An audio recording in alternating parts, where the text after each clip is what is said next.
We left off 878 in the bottom paragraph.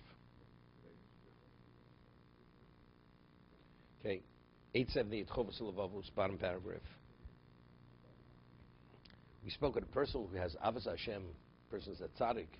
When he succeeds in his spiritual endeavors, he gives thanks to Hashem that he gave him the opportunity to be able to succeed in what he was supposed to succeed, or to do his will.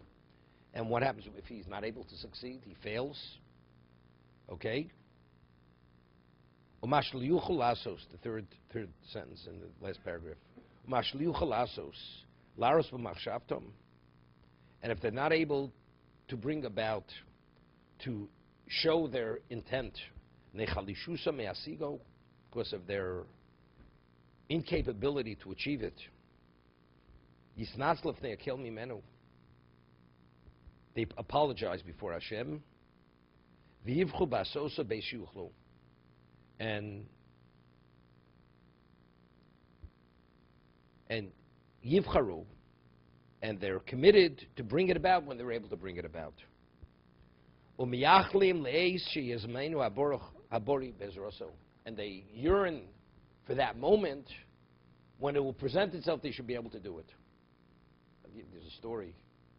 There's a book. It's called Harav Mi Brisk. It's 3 volumes on the Brisker Rav.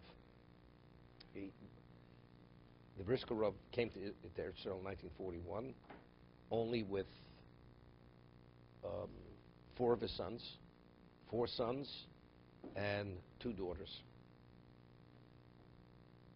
Maybe he had 2 daughters. He had many more children. Why? He was able. His wife somehow was locked in. The borders closed. I don't know from where it was. They were in Warsaw, and his wife, and he had younger children, and he never knew what happened to those children, whether they were killed or they became communists. He always agonized for the rest of his life, not knowing what happened to his children, to that part of his family, the Brisker Rav. But the only way he was able to escape, he had to borrow a very significant amount of money from somebody to be able to bribe or whatever, to be able to escape. And he escaped with 4 of his sons and 2 of his daughters. And they made it to Eretz Yisrael. They arrived in 1941. And you borrow money, you have to pay.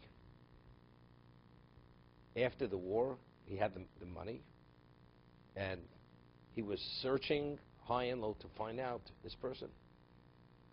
And he found out the man was killed in the Warsaw Ghetto. He was killed. So he was trying to locate a relative of his, because an heir, right? If even a person has a debt to a person, if he dies, so now the money's owed to the heir, whoever inherits the estate. It wasn't until, I think, 1961, this is from 1940, that he was continuously, he had in mind to locate that person. He has an obligation to repay a debt. You're a debtor, you have to pay it. And finally, in 61, he found out there was a relative of this person living in Switzerland, and immediately he made contact, paid it. His level of simcha was, you can't imagine, that he was freed of the debt. You know, to leave this world, that you're a debtor. You know, he was pained by it. Even though it was amazing, whatever it was, or he could leave it, whatever it is. But I'm just telling you, it was a simcha, a joy. Person who cannot, he's yearning and aspiring to do the will of Hashem, doesn't work out. As much as he wants, doesn't work out.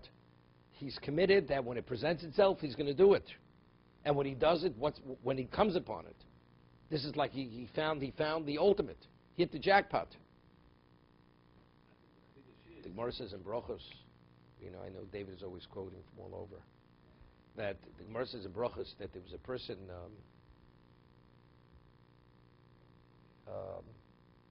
his name was Rav Binyamin, and he had a brother, his name was something Chasida. And it says that when he would masmich gula tefillah, when he would juxtapose gula tefillah, the whole day he'd be radiating with a smile, because that was his level of accomplishment, where there was no interruption between saying Goal Yisrael Nishmon Esrei. You hear this? He was ecstatic. It's like that day, that was his day. He had a level of success you can. He was beaming.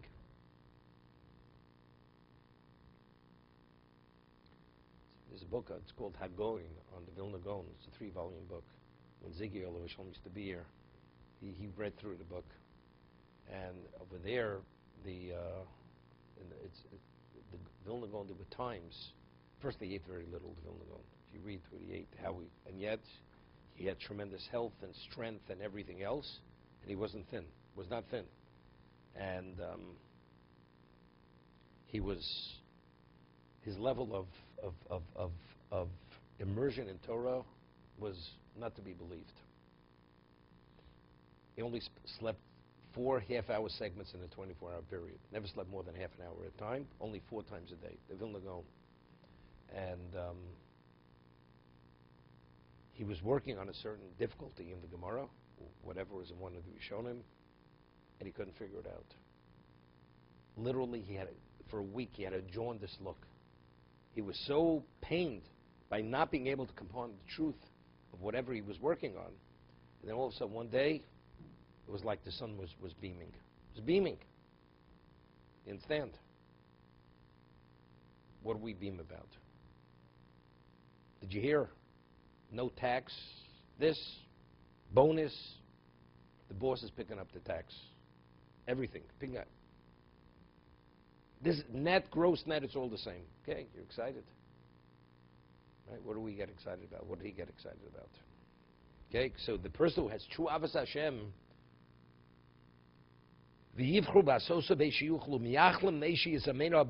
and they wait for that moment when Hashem, the Creator, will present the opportunity and to be assisted by Him.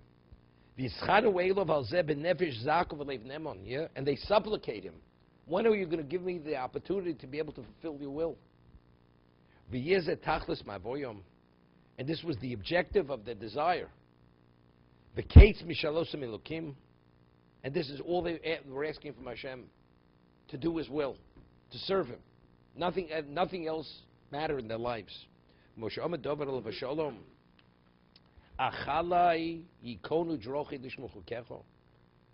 that my course be steady in keeping your statutes. And they would praise Hashem.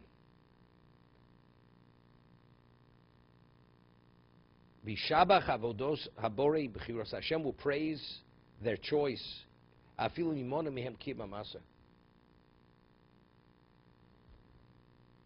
A master as a dedicated servant. That the servant is upset when he can't do the will of the master. What does the master feel about that subject? He prides himself. See the subject? Whoever heard of such a thing? Even when he can't do my will, he's pained that he can't do my will. David wanted to build the Beis HaMikdash, Hashem says, and he was pained. Hashem says, it's not you, it's going to be your son. Shlomo, your son, will build the Beis HaMikdash. You can't. Because he was a warrior. He had blood on his hands. It's not for you to build the Beis HaMikdash. Hativoseb ki hoyeb levavcho.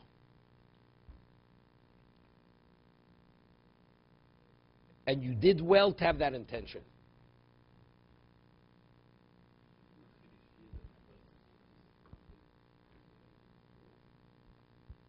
Person is disappointed. Person is disappointed. You denied, you feel denied. No, so he attributes it, but he attributes to himself. Okay, so he's disappointed with himself. He's not disappointed with Hashem. He's disappointed that he was denied the privilege to do the will of Hashem. That's the tzaddik, the way he processes it. It's not people saying, I've done mine, I'm out of here. I tried, it didn't work, I'm out of here. Now, I looked for the book, I couldn't find it. I couldn't download it on the internet. Okay. So pick up the phone, call somebody else. To be continued.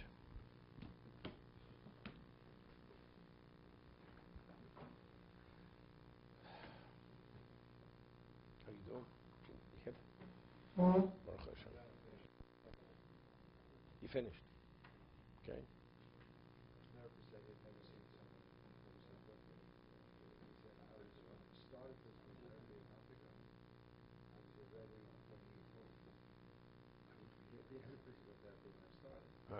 Good. Baruch Hashem.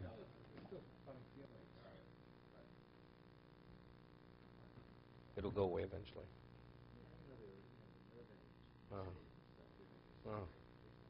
Yeah. Okay. When you go to the mikveh, you feel it, right? Okay. You have to wait for the Stolner Hasidim to visit Englewood.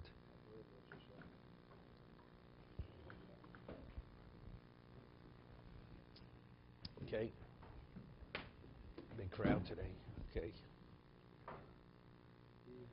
looks like the correct one went out. I got a call about it. Okay.